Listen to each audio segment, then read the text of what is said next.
Print, email, Facebook, Twitter. More. Sir David Attenborough's Tasmania film crew ordeal pays off with wildlife documentary success. External link. Watch David Attenborough's Tasmania on iView. For most wildlife filmmakers, having documentary legend Sir David Attenborough at his team narration to the work would be the ultimate career highlight.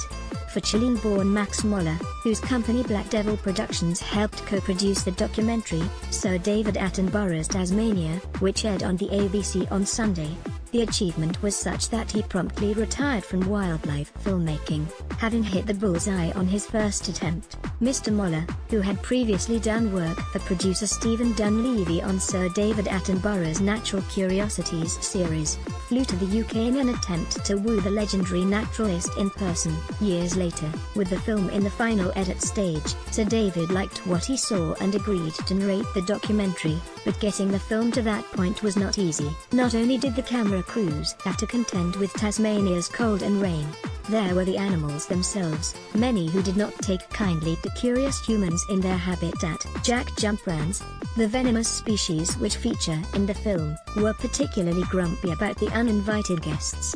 Tasmanian wildlife cameraman and macro specialist Peter Nearhose was particularly hard hit while waiting for the ants to start covering their nest with light-colored rocks, a strategy they used to deflect the sun's heat in the warmer months.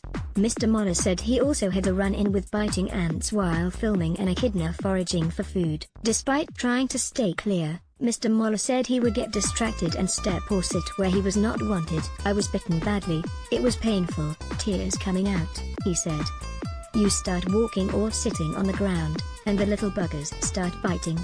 Fortunately, none of the team was seriously affected by the stings, which can be deadly to those susceptible to the jack jumper venom. Mr. Moller, who has served time in the military, said at one point he had found himself crawling through the grass like an army sniper in pursuit of the platypus footage.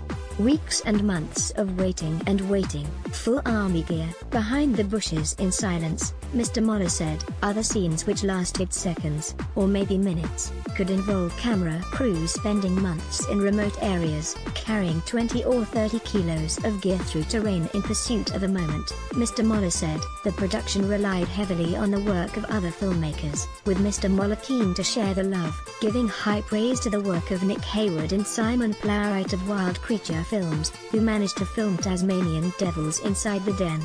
"It took them months and months to capture that," he said, adding they had used an endoscopic camera, similar to the type used for surgery, to capture the footage from inside the mother's pouch. Mr. Moller also congratulated Fraser Johnston's filming of the bioluminescent gnats inside a cave, an exercise which took months but delivered amazing footage. Mr. Moller's wife, Christine Moller Foster, also worked on the production as a researcher. While many congratulated Mr. Moller and his team on their work, some took issues with aspects of the production. On social media, public discussions about the film featured comments about the lack of Tasmania's Aboriginal history, while some questioned why there was no mention of the endangered status of many of the animals which featured. Some pointed out the incongruity of the sound of a didgeridoo on the soundtrack, as the traditional Aboriginal instrument is not part of the local culture.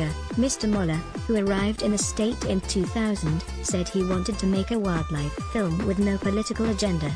Mr. Moller once told his wife, "If David Attenborough ever rated my filming, I'd stop," and now says he will now look at other projects. He encouraged other filmmakers with a passion to not give up on their dream.